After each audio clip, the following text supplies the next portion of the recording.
Shams has reported that Andrew Wiggins will be in attendance Tuesday night against the Oklahoma City Thunder.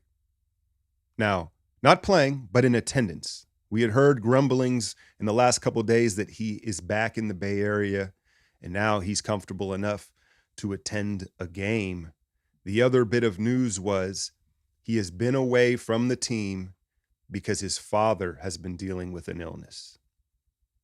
Now, this is a very touchy subject, a very subjective conversation with a lot of nuance. And you can't tell people how to feel, right?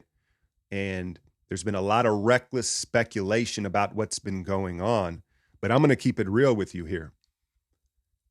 If they're going to tell us what's wrong now, couldn't they have told us that from the start, and it would have eliminated all this reckless speculation? You'd have been left alone, and I think the majority of the fan base in the sports world would have just understood it and then patiently waited for his return.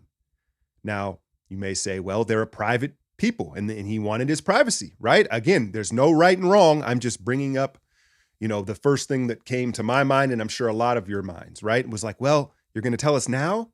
And so again, at the risk of sounding insensitive, I got to be real. Do I believe the story? I don't know. It really doesn't matter if I do or you do or not. I think what matters is Andrew is comfortable. It sounds like is moving towards being comfortable playing basketball again, and that his family is in a position where he can do that. Right. So I want to be clear. That's what's most important. But the whole way it went down and everything around it, it's kind of weird. But again, let's focus on the future. Right. And, you look at what happened in Denver last night. We know how important Andrew is to the team, but it's funny because I got done with my breakdown today and I said at the end of it, I was like, man, outside of Andrew Wiggins returning, how can you logically pick this team to win any playoff series? It's not just the road record. It's the execution down the stretch and just the overall lack of focus on a night-to-night basis. And you could say, oh, well, it was just Steph and Clay didn't shoot well. They both took 28 shots last night, right? And true. But if you watch closely, it wasn't just the shooting. There's a difference, right? Because there's some nights where you say, hey, it felt good. It just wasn't going in, right? It was just one of them nights, right? That wasn't that last night. They looked off in their entire game, their entire floor game. And at this point in the season, that's super concerning, man.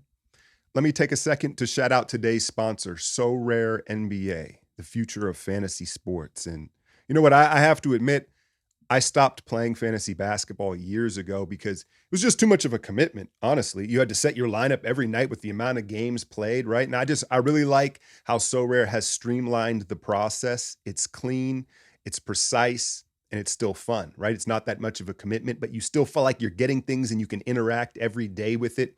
And I'm still figuring my way around how I want to set my lineups, and I'm learning the game. I think what we have to realize is some of these bottom feeding teams, these young guys right now are putting up numbers. We tend to focus on the stars and the MVPs and the teams that are winning, but you look at, Charlotte and Detroit and in Orlando, these young guys are filling up the stat sheet. And so don't neglect them when it comes to setting your lineups. Anyway, we're wrapping up this week. Shout out to Jakopis, who's in the lead right now. But go ahead and sign up for my private league, Athletic Alchemy. Links in the description, Sorare NBA. But, back to the subject of Andrew and it looks like his potential return here. You imagine, since there was nothing physically wrong with him, and again, touchy subject, mental health, I understand that, but you heard Steve Kerr say that he has been working out the entire time. And so the ramp up, as they like to call it, may not be that long. When you consider he's in the prime of his career physically, and if he's been able to stay in shape, I don't see why he couldn't be ready come playoff time. And then all of a sudden, the Warriors not only get, arguably their second best player back, but a guy who's only played half a season, and we can make the argument of rest versus rust. And I'm sure it'll take some time to knock the cobwebs off. But once he's in a rhythm and he's kind of back, he's going to have some of the freshest legs in the league at just the right time. Let's be honest, man. Without him, you knew, hey, you could maybe make a run, you could maybe get around, but the thoughts of repeating without Wiggins were absurd, right? And so we got to see how he looks. It's not a done deal right now. It's still kind of speculative, but that's today's big news. But here's the thing. You imagine we're not going to get him back this final week here of the regular season. In these 3 games, I don't have to tell you how important they are. First and foremost, avoid the play-in, right? And the Warriors control their own destiny. If they can win out, they can finish no worse than the 6th seed. I guess the question I have for you all is, because we can debate Suns, Sacramento, Memphis, who do you want? Everybody has a different answer.